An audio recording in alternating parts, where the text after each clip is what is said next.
నువ్వు అన్నట్టుగా ఆబ్వియస్లీ చాలా effect as a person of human emotions intense actor కూడా కదా నువ్వు. బట్ ఈ రెండింటి మధ్య నీ లైఫ్ ఏ విధంగా ఎఫెక్ట్ అయింది?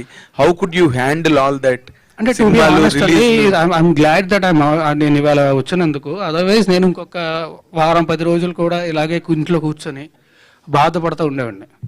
I'm glad I came meet all you people because మీతో మాట్లాడాను కాబట్టి అయిపోయి. లేదంటే నేను చెప్పా కదా ఐఎమ్ హైపర్ సెన్సిటివ్ పర్సన్, చిన్నదానికి కూడా చాలా ఎక్కువ ఎఫెక్ట్ అవుతుంది నేను. సో ఆబ్వియస్లీ నాకు చాలా బాధేస్తుంది, ఆబ్వియస్లీ చాలా ఎఫెక్ట్ అవుతాయి. అండ్ నేను మాత్రమే కాదు, మా పేరెంట్స్, మా ఫ్యామిలీ అందరూ ఎఫెక్ట్ అవుతారు కదా. అందరికీ నా గురించి తెలుసు, అందరికీ తెలిసేలా జరుగుతుంది అంటే ఆబ్వియస్లీ వాళ్ళు బాధపడతారు. అండ్ వాళ్ళు బాధపడడం మాత్రమే కాకుండా ఒకే ఒక్క మీడియా ఛానల్ మా ఇంటికి వెళ్ళి తలుపులు బాది, వాళ్ళు హార్ట్ పేషెంట్స్ అండి, బీపీ పేషెంట్స్, విపరీతం డయాబెటీస్ ఉంది వాళ్ళకి, ఇంటికి వెళ్ళి బాది వాళ్ళని ఇబ్బంది పెట్టాల్సిన అవసరం ఏమొచ్చింది వాళ్ళకి? I'm very sorry. No, you can't tell that because ఒకటే ఒక మీడియా ఛానల్ అంటే గుమ్మడికే దొంగ ఎవడంటే వెళ్తానుకున్నాడంట.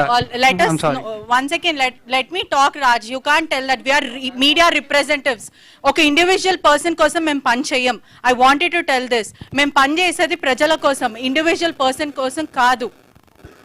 So my question is, ఇంతకు ముందు నేను మాట్లాడేటప్పుడు I don't want to talk అన్నారు. I don't know why. I really don't want to talk to you and I'm very sorry. Why? Let me know. అంటే ఒక media person expose చేస్తే because I was the first one who brought Lavanya interview. So మీరు నా మీద grudge పెట్టుకోవడం it is not nice. Okay? Raj Tarun గారు, మీ మీద case అయిన తర్వాత, మీ మీద కంప్లైంట్ వచ్చిన రోజు మీరు మాట్లాడారు, ఓకే బాగానే ఉంది. మీ మీద కేసు అయిన తర్వాత లావణ్య గారు మీ మీద చాలా ఎలిగేషన్ చేశారు. 10 సంవత్సరాలు కలిసి ఉన్నాము, అబార్షన్ చేయించారు, మీరు డబ్బులు ఇచ్చాను, నేనే హెల్ప్ చేశాను, 75 లక్షల రూపాయలు సహాయం చేశాను, ఇవన్నీ చాలా ఎలిగేషన్ చేసింది.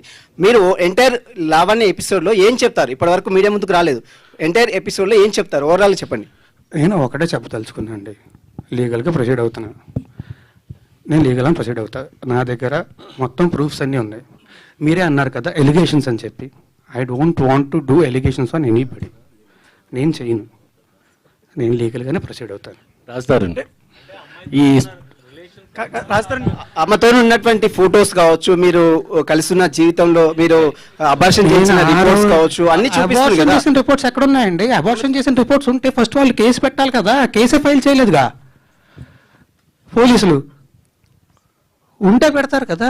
రాజతరుణ్, సారీ ప్లీజ్, దయచేసి టాపిక్ వదిలేండి, నాకు నిజంగా బాధేస్తుంది ప్లీజ్. ఓకే, నేను ఆల్రెడీ చాలా ధైర్యం తెచ్చుకొని బాధ అర్థమవుతుంది.